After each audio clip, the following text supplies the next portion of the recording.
Okay, good morning or afternoon, U.S. history. This is the video brief or the video presentation on World War II from 1939 to 1941.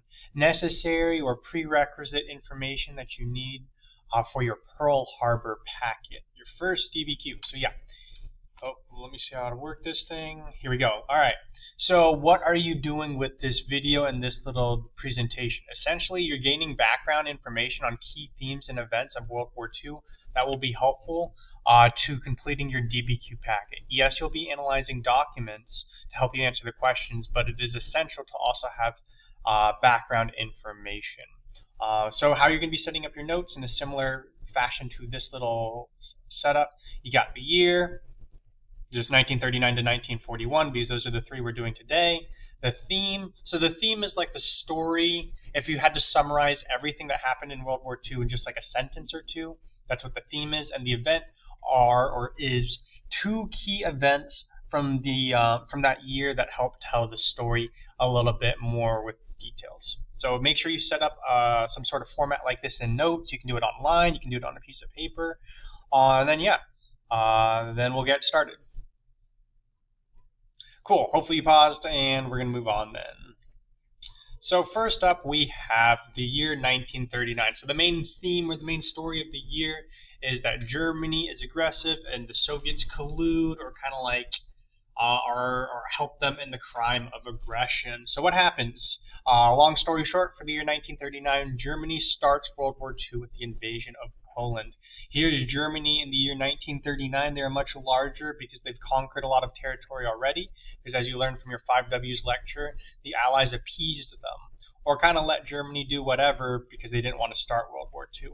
But Germany, now that they're very strong and powerful, and they think the Allies won't do anything about it because the Allies haven't done anything about their aggression in the past, the Germans decide to invade Poland with the help of the USSR or the Soviet Union, so that they split Poland in half. However, the Allies do finally decide to stand up to Germany being aggressive, so they try to defend Poland, but we'll see how that works out.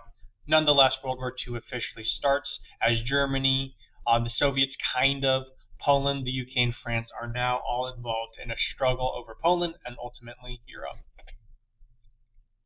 Okay, so the two main events that help give you a little bit more detail and nuance to your understanding of the year 1939 is number one, the invasion of Poland. So what we were just talking about, Germany invades Poland. Well, yeah, they're very successful because they defeat Poland in a mere 4 weeks utilizing a new tactic called blitzkrieg. Essentially, you can see it described here.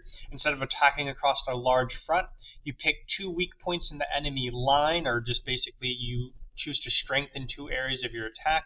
1, 2, 3 doesn't really matter. And then with these 2 or 3 areas that you choose to strengthen your attack, that means you mass all of your infantry, all of your tanks, all of your artillery, all of your air power on these 2 points. You break the enemy lines in these areas, as it says, attack, penetrate, and then you encircle the enemy so they can't escape, and that is how you defeat the enemy. You can watch this video if you want a little further detail on that. But nonetheless, the main takeaway is this war is going to be very different than World War I, as the Polish are forced to, and the Polish have a pretty mighty army. They're just outnumbered, outgunned, and the Germans have this new tactic known as blitzkrieg. The Polish are forced to surrender in 4 weeks despite fighting valiantly, and Germany and the Soviet Union have now divided up Poland. Keep in mind that the Germans and the Soviets are not on the same team. Yeah, they decided to divide up Poland, but that was like a one-time thing. They're like, hey, let's team up this one time, and then we'll not team up anymore, and secretly we hate each other. So they do succeed in capturing Poland in 4 weeks, but the Soviets kind of peace out, and now it's Germany versus France and the UK. So what do France and the UK do? Something that historians call the phony war. I kind of had this humorous picture as this is what the phony war kind of was to a lot of people. Not humorous, but like in terms of like minimal effort, because these were small military responses by allies against German aggression. You're like, why didn't the British and the French send a bunch of troops and attack Germany and help out to make sure that Poland didn't lose in 4 weeks?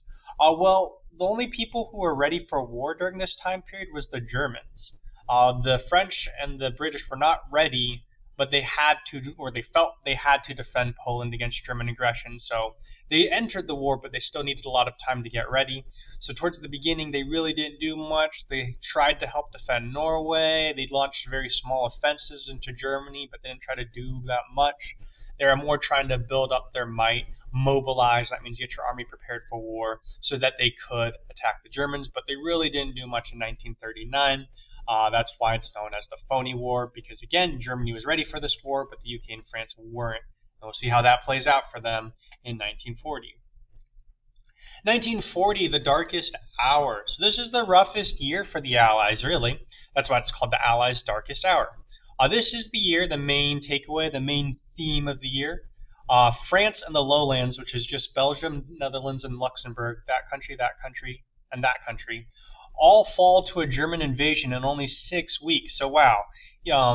Poland lost in 4 weeks. Now France, Belgium, Netherlands, Luxembourg, and the British troops in mainland Europe, these green people right here, or these blue people right here, they're going to lose to the German offensive in 6 weeks. Similar to last time, Germany uses blitzkrieg tactics and whatnot, and they ultimately take control of Paris. So we can see this picture of Hitler with Paris, or the Eiffel Tower in the background, and France surrenders. So France falls, Germany takes control of northern France. Southern France is turned into a puppet state. Basically, there's a French guy in charge of this purple area, but secretly behind the scenes, Hitler is kind of telling him what to do. And now that the British kind of lost all of their friends, the Polish are out of the war, the Dutch, the Belgians, the Luxembourgians, the French have all defeated and were all surrendering or did surrender. The Germans offer the British a peace treaty because it doesn't seem like the British can deal with the now juggernaut of Europe, because at this point, the Germans have taken over the vast majority of Europe. However, the British, in event number 1, they refused to surrender. You can see the speech from the leader of the British Empire, Winston Churchill, explaining why they refused to surrender. But long story short, Italy does join the Germans to kind of try to scare the British even more into surrendering. But nonetheless, the British decide to keep fighting. Even though they're all alone, they're going to fight the might of the Italian and German Empire. And they refuse Hitler's peace treaty. Hitler's peace treaty was also kind of nice. He was kind of like, hey, don't mess with me, and I won't mess with you, and we don't have to fight anymore. But due to reasons that you can watch in the video, mostly moral reasons, which you can see explained by Winston Churchill from a movie, the British choose to fight on in a losing battle. How does this battle go? Well, actually, the first battle, known as the Battle of Britain, an air battle where the German Air Force fights against the British Air Force in an attempt to prepare an invasion of the UK. The British Air Force, or the Royal Air Force, or RAF, actually managed to win for various reasons you can ask me about in class. So it sucks. Britain is bombed. As you can see here, there's like the Tower Bridge and smoke and ruin from the city of London, the capital of Britain. It's going really bad, but they do win. However, they suffer massive damages. And also Italy, which we can see in green, as well as green right here in Africa, are invading Egypt. So Britain's getting attacked in their home islands. Britain's getting attacked in their colonies by both the Germans and the Italians. Basically all of Europe, other than like Spain and Portugal, I guess, are at war against Britain, and I guess Greece. They managed to hold on in the year 1940, but it's not a pretty year for them. Things are not looking good for the British, who decided to continue the fight despite all of their friends piecing out or leaving the war because they lost already. Okay, last year we got 1941. This is the last year we're going to talk about before you start your packet. So what's the main idea? Basically, Germany and Japan attacked places in the east, those places being Russia and Hawaii.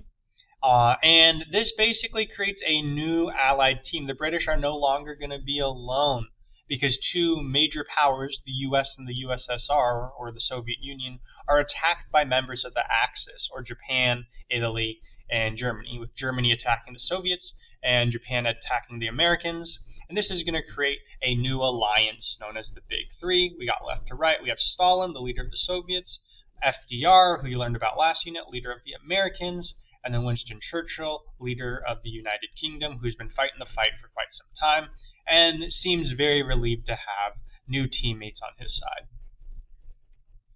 Okay, so what goes on in 1941? Well, kind of what I was already talking about, those two invasions. Number one, we have Operation Barbarossa.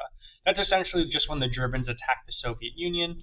Needless to say, all you really need to know is that this is a very successful invasion in 1941, in that the Soviets are dealt massive casualties and damage by the Germans. Most of their air force is destroyed within like the first week. Millions of their soldiers are surrendering or being defeated. And the Germans launched this and this is the biggest invasion in history, the biggest invasion of history, and get to the gates of Moscow, or the capital of the Soviet Union, and all seems bleak for the Soviets. But we'll see things kind of turn around in later years. Second up, you got the attack on Pearl Harbor, which us Americans probably know a lot more about, right? So the attack on Pearl Harbor is when Japan, they do a surprise attack on the USA. This is with their Navy, so their boats, and their Air Force, so their airplanes, not like a ground invasion with like soldiers. But even though it's just with the Navy and the Air Force, they are pretty darn successful, as they destroy a large portion of the U.S. Pacific Fleet. Because America has an ocean on their left, or their west, the Pacific, and an ocean on their east, the Atlantic, we kind of divide our fleet up into two. So when I say that the Japanese destroy a large portion of the U.S. Pacific Fleet, it's kind of like they wiped out almost 50% of our Navy. Not quite. It's a little more nuanced and complicated than that. Nonetheless, the Japanese are very successful in weakening the American fleet. Okay, that's really all the background information you need to know. Make sure you have questions for each of these categories that you're able to bring to class and maybe ask a peer about, Google yourself, or talk to me about, and you'll be ready for your packet at that point. Thank you. Good luck on your packet.